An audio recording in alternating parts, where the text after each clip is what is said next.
to see how that plays out. Now, on the flip side, you have Tyron Woodley, who, like I said, 15 rounds. I saw what you tweeted about him. This is a tough spot, man. And DC, I want to ask you before I ask you what's next for him. Have you ever broken your rib? Yeah, I have. Wrestling. We do. I've heard that it is the hurts. most excruciating thing in the world, and people were like laughing at him and It's questioning him. terrible. How bad is that? And you saw the picture, right? The Yeah, X-ray it's or the awful. scan? It was like this. I mean, Yes. it's awful. It's awful. Breaking a rib is you can't breathe, you can't sneeze, you can't cough, you can't laugh, you can't do anything. Anything that makes your core kind of react is out of the question until this thing starts to heal. It's about as painful an injury as you've ever had. It's in wrestling, right? When you're getting gut wrenched, squeezed, rib will pop sometimes because guys squeeze that hard. And I didn't know what happened with Tyron. I didn't understand what made the rib break. He held onto the guillotine, but you saw in his reaction, oh, my rib, that he was hurt. And then when you saw the X-ray, man, that dude, it's bad. Tyron's got he's got about a month or so of being very, very uncomfortable, not able to do much of anything until he starts to recover. Yeah, he told me he has to sleep sitting up for the next 3-4 days. He's in excruciating amount of pain. You can't have surgery on it. You can't sneeze. You got to just sit and wait. You got to just sit and wait. And so at this point, what happens afterwards? Dana White said, it could be time to hang it up and all this stuff. We have to remember Tyron has fought 3 of the best fighters on the planet, right? And that's the thing. But DC, can you make a case like it just feels like he's not as aggressive. He's not engaging enough. What is going on there? Yeah, but when was he? When was Tyron aggressive? I think that's what people need to the Robbie Lawler take a fight? step back. But that was one explosion, just like the Jay Heron fight was an explosion. The Josh Koscheck fight was an explosion. A lot of these fights are explosions. Even the Stephen Wonderboy fights, right? Stephen Wonderboy would kind of go forward, and then Tyron would hit him with the right hand as he was backing up. T. Wood's always kind of been a guy that likes to set traps. He's a very smart guy, right? So he tries to set traps, and then when you go into the trap is when he kind of explodes into you, and he was knocking guys out that way. But even when you look at T. Wood's title reign, right? Beating Wonderboy once, draw with him once. They fought twice or 3 times? Twice. They fought twice, right? So, but those are 2 pretty slow fights. Wonderboy is not Gilbert Burns, Kamaru Usman, or Colby Covington because he's not going to pressure you in that way. The guys that he's fighting now, they continue to engage with him. That's why he hasn't been able to kind of do his thing. But it's hard to watch.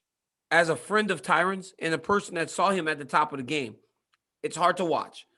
But the reality is he's fighting the best fighters in the world consistently. You think about Gilbert Burns, Colby Covington, and Colby Covington, Gilbert Burns, and Kamaru Usman. You're talking about the champ, the number 1 contender, and number 2 contender. He's not fighting bums. Now, with that being said, it's easier to say look to the next thing because before he was beating those guys as the champion. He's always fought the best of the best, but now he's just getting washed out by him. It's not even competitive in any way. Do you want to see him still fight anyone? What was harder for me to watch, honestly, was it wasn't necessarily this fight, if I'm being completely honest with you. It was the Gilbert Burns fight. Because in this fight, this fight more closely resembled the Usman fight, right? Where he just seemed lost. Like he just didn't seem like he had any idea of what to do to change it. In the Burns fight, he actually tried. Because imagine when he got knocked down early and he got the big old cut. He could have just chalked it up and said, tonight's not my night and lose the fight. But he kept fighting. And he kept trying to land on Gilbert, and Gilbert just wasn't there for him. This fight, it seemed like around the 2nd, 3rd round, his corner had to start pleading with him to fight. And I think that was because he kind of accepted, I'm not going to beat this dude. And maybe I'll land one, but chances are this guy's like, he's better at this point in his career. So just didn't seem like this one was hard to watch, but not as bad because he just seemed kind of outmatched, and it seemed like he wasn't going to be able to turn it around.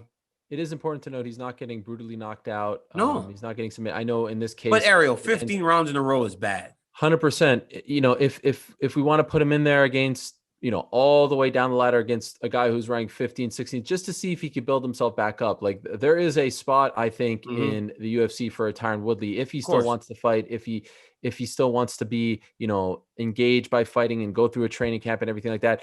But it is hard to watch him in these fights now for 15, straight rounds. It's hard to watch him against the upper echelon. He is not there anymore. But I still feel like if he wants to go through that, maybe he's lost his love. I don't know. I haven't had that extensive talk with him yet. But if he wants to fight a top 20, a top 15, I think he should be allowed to do that. Like, I don't think he's embarrassing himself. I don't think he's a shell of his former self in terms of he's getting knocked down. It's like, oh man, like CTE, all this stuff. It's getting to the point where it's like, okay, we have to start talking about the end. I don't know if he's at the end. He's certainly at the end in terms of fighting top contenders for the championships. Yes, that championship level is pretty much in the rear view. But like I said, right, he hasn't, like you said, he hasn't been getting knocked out. But here's the thing: as a former champion like that held the belt for what, 2-3 years, I don't know if you get those number 20 guys, and if you do, you find yourself in there with a killer.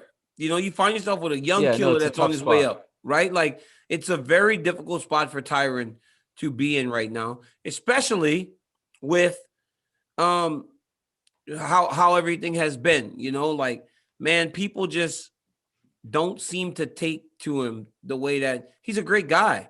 People just don't seem to take to him, and he's going to continue to find himself in these spots because, man, it was almost celebratory watching the reaction from people around when Tyron lost. And I mean, most times when you got a champion like that that's on the way out, people feel and they want to kind of uplift him. I didn't get that from people in regards to Tyron.